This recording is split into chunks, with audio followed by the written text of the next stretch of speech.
गरीबी से निकलने का सिर्फ एक ही रास्ता है, राजनीति या अपराध। कम से कम राम यही सोचता था।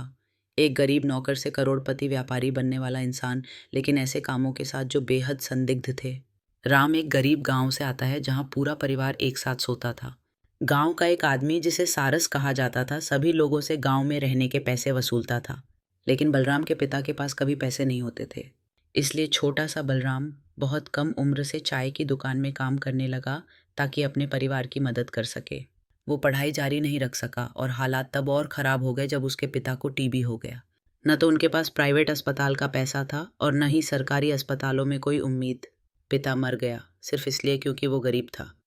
एक ऐसे देश में जहाँ गरीबों के हितों की कोई चिंता नहीं करता। राम बड़ा तो हुआ लेकिन उसी हकीकत में फंसा रहा। लेकिन फिर उसकी किस्मत बदलने वाला एक आदमी उसकी ज़िंदगी में आया। सारस का सबसे छोटा बेटा शौक, जो अमेरिका से आया था।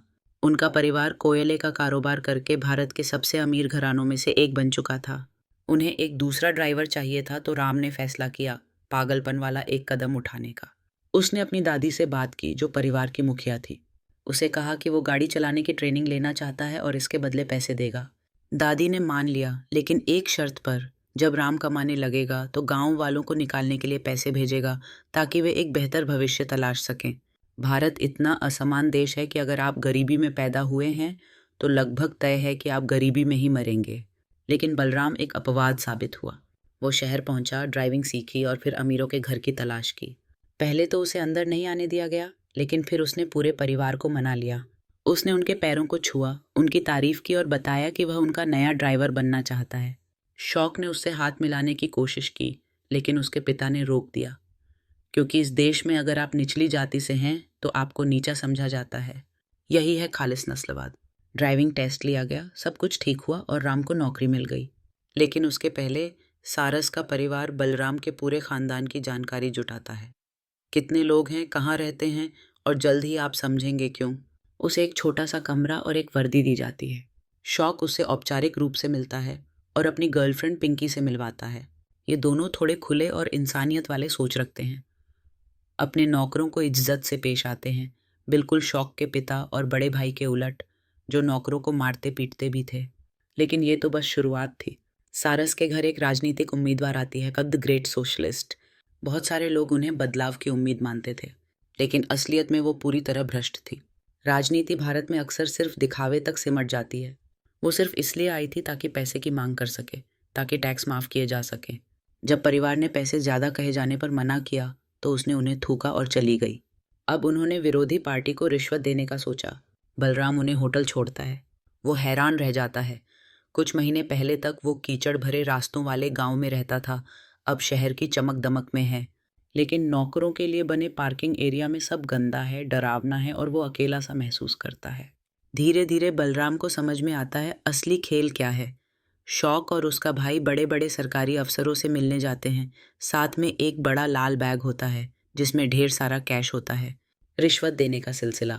वक्त बीतता है, शौक और बलराम की दोस्ती बढ़ती है। टेनिस खेलते हैं, वीडियो गेम खेलते हैं, पिंकी से भी दोस्ती गहरी होती है। एक दिन ये जोड़ी छुट्टियां मनाने जाती है।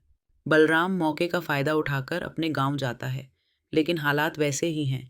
दादी पहले तो उसे सबको दिखाती है, फिर पैसों की मांग करती है और साथ में एक बुरी खबर, उसकी शादी तय कर दी गई है। बलराम इनकार करता है। उसे पता है कि अगर उसने शादी की तो उसका अंत भी उसके भाई जैसा होगा, उसी गांव में ज़िंदगी बिताना और उसी तरह गरीबी में मर जाना। दादी कहती है अपने परिवार के बारे में सोचो, लेकिन वो भाई से बात करता है और चला जाता है। ये उसका मन बना लेने का पल था कि चाहे कुछ भी हो जाए अब पीछे नहीं लौटेगा। उसने खुद को बेहतर बनाया, सफाई, पहनावा, चाल ढाल सब बदला, लेकिन अंदर से सवाल करता रहा, मुझे ये ज़िंदगी क्यों मिली? मुझे कभी दांत साफ करना क्यों नहीं सिखाया गया? और तब कहानी में मोड़ आता है। एक रात पिंकी और शौक पार्टी से लौटते हैं, नशे में चूर। राम ट्रक में इंतज़ार कर रहा था। सड़क अंधेरी थी और विजिबिलिटी बहुत ख़राब। तभी एक रेड लाइट पर रुकते समय एक गरीब बच्ची आती है मूर्ति बेचने। राम उसे दूर हटने के लिए डांटता है। पिंकी को ये बुरा लगता है, वो सबको गाड़ी से उतार देती है। गाड़ी अब पिंकी चला रही है, शराब पी रखी है, रफ्तार तेज़ है, और फिर वही होता है जिसकी आशंका थी। सड़क पर चलती एक बच्ची को कुचल देती है। वो बच्ची मर चुकी थी। राम एम्बुलेंस और पुलिस बुलाने से मना करता है। उसे पता है कि अगर ऐसा किया गया तो पिंकी को हत्या का दोषी ठहराया जाएगा। राम सब संभालता है, गाड़ी साफ करता है, बची कुची चीज़ें हटाता है, सब कुछ किया जैसे एक वफादार नौकर करता है। यहाँ तक कि उसे थप्पड़ और लातें भी पड़ती हैं। और फिर अगले दिन उसे घर बुलाया जाता है, अजीब तरह से अच्छे व्यवहार के साथ। मसालेदार रोटी, आरामदायक कुर्सी, सब कुछ अलग। लेकिन असल में ये सब एक साजिश थी। उसे एक कागज़ दिया जाता है जिसमें लिखा था कि बच्ची की मौत के लिए दोषी राम है, क्योंकि गाड़ी वही चला रहा था। शौक के चेहरे पर दुख था, लेकिन परिवार ने हंसी के साथ उसे चुप करवा दिया। राम ने दस्तखत कर दिए क्योंकि उसे अपने अधिकारों की जानकारी नहीं थी। कुछ दिनों में हालात बदल जाते हैं। पिंकी भागने का फैसला करती है। वो राम को ढेर सारा पैसा देती है और अमेरिका चली जाती है। जब शौक को पता चलता है तो वो राम को पीटता है और धीरे धीरे उसकी हालत मानसिक रूप से बिगड़ती जाती है। राम अब समझ जाता है कि ये लोग असल में कैसे हैं, एक तरफ दोस्ती, दूसरी तरफ अपमान। एक दिन जब राम अपने मालिक को खाना देता है तो वो उसे फेंक देता है और यहीं उसका सब्र टूट जाता है। वो पैसे चोरी करने लगता है, नकली बिल, डीजल बेचना, बॉस की गाड़ी से प्राइवेट टैक्सी चलाना। फिर एक दिन सुनता है वो शब्द रिप्लेसमेंट। अब उसे पता है अगर कुछ नहीं किया तो सड़क पर होगा। फिर आती है चुनावों की रात और लाल बैग में रखे होते हैं 40 लाख रुपए रिश्वत के लिए। दादी का पत्र आता है, शादी तय कर दी गई है, अगर पैसे नहीं भेजे तो मालिक को बता देंगे। अब उसका परिवार भी उसे उसी दलदल में धकेलना चाहता है, बस अब वो तय कर लेता है। गाड़ी में एक बोतल तोड़ता है, टायर का बहाना बनाता है और जब शौक उतरता है उसे पीठ में छुरा घोंप देता है। राम भाग जाता है पैसे लेकर, अपने भतीजे को साथ लेकर। नया जीवन शुरू करता है, टैक्सी कंपनी खोलता है, द व्हाइट टाइगर। आज उसकी कंपनी उस पैसे से 15 गुना ज़्यादा की है जो उसने चुराया था। और आखिर में कैमरे की ओर देखकर कहता है, मैं कर गया, मैं उस मुर्गी के पिंजरे से भाग निकला। यह सिर्फ भारत की कहानी नहीं है।